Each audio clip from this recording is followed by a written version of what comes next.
बहुत समय पहले की बात है। एक नदी के किनारे एक सन्यासी रहा करता था। वो सन्यासी प्रत्येक शाम को कीर्तन किया करता था और उस कीर्तन में लोग बहुत बड़ी संख्या में इकट्ठा हुआ करते थे।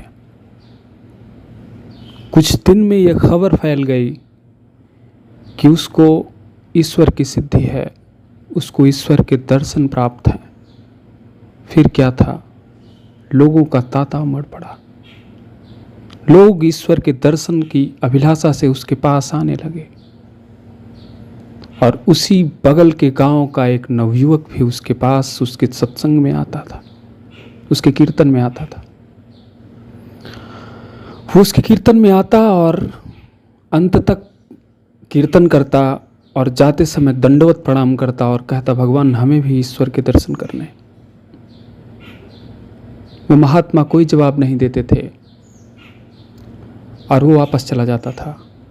ये क्रम महीनों चलता रहा। फिर एक दिन वो नवयुवक सत्संग समाप्त होने के बाद उस महात्मा से एकांत में मिला और उसने कहा मुझे ईश्वर के दर्शन करने हैं। मुझे पता चला है कि आपको ईश्वर का प्रत्यक्षीकरण हुआ है, आपके सामने ईश्वर प्रत्यक्ष हुए हैं। आप चाहेंगे तो मुझे ईश्वर का दर्शन हो जाएगा। महात्मा ने कहा ठीक है, तुम सत्संग में आते रहो, मैं तुम्हें दर्शन कराऊंगा। नवयुवक का उत्साह बढ़ गया। वो सारे काम छोड़ के उस सत्संग में प्रतिभाग करने प्रतिदिन आने लगा। 1.5-2 महीने और बीत गए। उसके घर वाले पूछते कि कहाँ जा रहा है, वो इतना कहता, मैं सत्संग जा रहा हूँ, मुझे ईश्वर का दर्शन करना है। घर से भी उसको नाराजगी मिल रही थी, घर वाले भी नाराज हो रहे थे, लोग मजाक उड़ा रहे थे, लेकिन वो प्रतिदिन महात्मा के सत्संग में जा रहा था। एक दिन ऐसी स्थिति आई कि उसे बहुत क्रोध आ गया। उसने कहा कि अगर आप भगवान का दर्शन नहीं कराना चाहते तो आप हमें बताएं, हम नहीं आएंगे, अपना समय खराब नहीं करेंगे। आपको कोई सिद्धि उद्धि नहीं है मुझे लगता। महात्मा हंसा। उसने कहा ऐसी बात नहीं, मैं आपको दर्शन जरूर कराऊंगा। कल आइए, कल सुबह के समय आइए, नदी में चल के स्नान करेंगे, फिर सुबह ही आपको ईश्वर का दर्शन कराएंगे। नवयुवक प्रसन्नता से खिल उठा। वो घर गया, जल्दी से उसने रात का भोजन किया, सोया, लेकिन उसको नींद कहाँ आ रही थी, उसे तो ईश्वर के दर्शन चाहिए थे। वो जल्दी ही सुबह उठा, अपने कपड़े लिए और आश्रम पे आ पहुंचा। महात्मा अभी उठे ही थे। फिर दोनों लोग नदी के किनारे पहुंचे। महात्मा ने कहा, स्नान कर लो, इसके बाद हम तुम्हें ईश्वर का दर्शन कराएंगे। दोनों लोग स्नान के लिए नदी में कूद गए और जैसे ही उस नवयुवक ने डुबकी लगाई, महात्मा ने तेजी से उसका पूरा शरीर उस जल में डुबो दिया, जल में दबा दिया, जिससे वो युवक सांस नहीं ले पा रहा था और छटपटाने लगा। और थोड़े ही समय में उसकी छटपटाहट बढ़ने लगी, पानी की तरंग हिलोर लेने लगी उसके छटपटाहट से। और एक बार उसने बलपूर्वक उस सन्यासी को धक्का दिया और सन्यासी पीछे पानी में गिर गया और वो उठ खड़ा हुआ। क्रोध से आग बबूला हो गया। कहा, तुम मेरे प्राण लेना चाहते हो?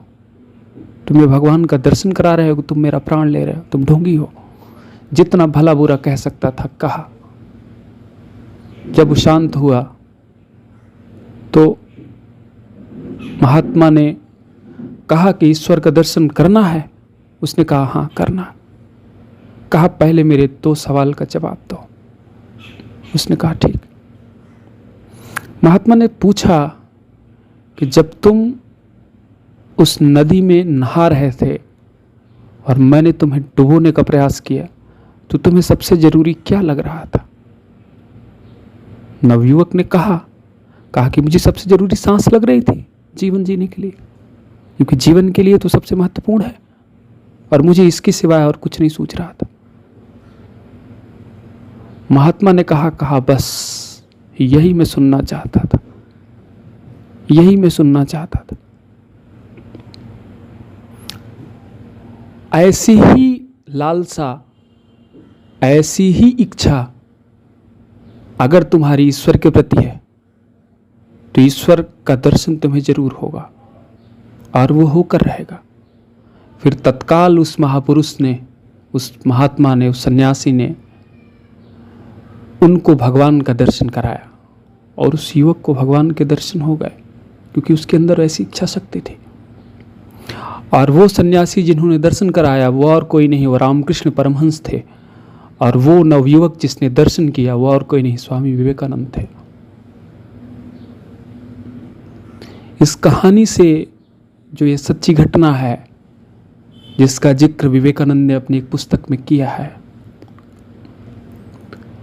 इससे स्पष्ट होता है कि व्यक्ति के जीवन में इच्छा शक्ति ही उसको सब कुछ दिलाती है। इच्छा शक्ति ही उसके भाग्य का निर्धारण करती है। अगर आप अपने जीवन में किसी भी दृढ़ इच्छा के साथ कोई प्रयास करते हैं, वो चीज आपको मिलनी तय है।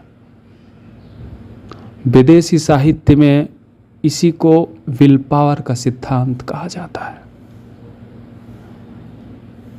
दृढ़ इच्छा का सिद्धांत यही है, लॉ ऑफ अट्रैक्शन यही है कि जो चीज आप ठान लेते हैं, जिसके लिए आप दृढ़ प्रतिज्ञ हो जाते हैं, वो चीज आपसे दूर नहीं रह सकती। आपको अगर कोई चीज जीवन में प्राप्त करनी है तो उसके प्रति एक निष्ठ होइए, निष्ठा बढ़ाइए, समर्पण बढ़ाइए। वो चीज़ आपसे कभी दूर नहीं रहेगी, वो चाहे कुछ भी हो। ये आप करके देख लीजिएगा। मिलेंगे आपसे अगले वीडियो में, तब तक के लिए धन्यवाद।